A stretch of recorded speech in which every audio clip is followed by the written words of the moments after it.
And yet, if I look around in this audience today, all the people standing up, and I'm a defense expert in mold litigation, I'm going to say, well, you look pretty good.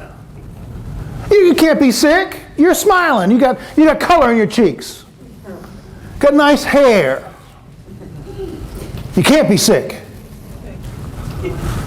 But they are. And you got 25 health symptoms.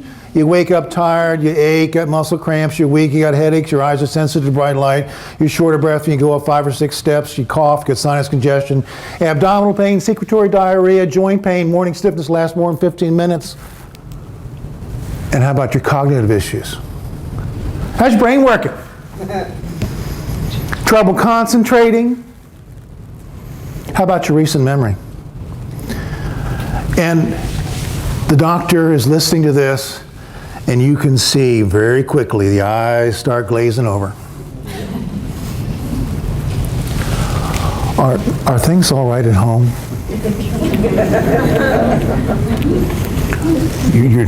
Is your husband drinking too much, or you're drinking too much? And how about work? I mean, you got a bad job evaluation the first time in 5 years. I mean, are you stressed? And then the best one is, oh, I've never heard of the illness causing these symptoms. Well, it's all published. It's all peer-reviewed. All you got to do is read. And I do admit to being somewhat dogmatic, so just take that for what it's worth. I can tell you what doesn't work. Raj and I can argue about antifungals, antibiotics, antidepressants, anxiolytics, sleepers, PPIs, antihistamines, steroids. Oh my God, please stop abusing steroids. Beta blockers, gabapentin, the drug of the day advertised on TV.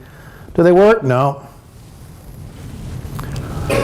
So what happens is that you're alone, the doctor's not there by your side, you're stressed, you're depressed, you've got somatoform illness, and heaven forbid, if you're a mother in California who's worried about her child and social services finds out that you took the kid out of school because the school's moldy. Now you got social services to worry about and Munchausen's. And then when you hear it's all in your head, this afternoon I'm going to tell you about structural injury that we can quantify using a 10-minute program added to the MRI software package. It is all in your head. We can show you a fingerprint. And we can show you how inflammation changes blood-brain barrier. We can show you how inflammation creates an injury to gray matter structures that are uniquely injured in this illness. And if you haven't heard of caudate nucleus before, and you're still around this afternoon, I'll tell you all about that. And then we got Lyme disease to worry about. And they had a big ILADS conference this week down in San Diego. I dropped out of that group. Man alive. Trying to tell these people that 50% of the houses in the US, Bruce knows, 50% of the houses and buildings, according to NIOSH, are moldy. And you take someone with Lyme disease who's been treated for antibiotics, and he's still sick, why don't you start looking at the inflammatory issues that Lyme leaves behind? Why don't you look to see how the host is changed by an antecedent factor? And what are some of those factors? They all change host immune response. Lyme's just one. Talked to a beautiful lady this morning. She'd been sick for 21 years and counting.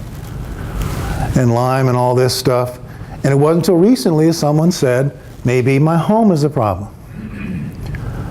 And in fact, if you've got Lyme disease, what protection do you have from exposure to inflammagens and toxins in a home? None.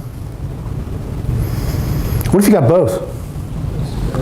And if all you do is use one approach, antibiotics and antibiotics, antibiotics, what's that do for inflammation? I think my Spanish is right here, nada.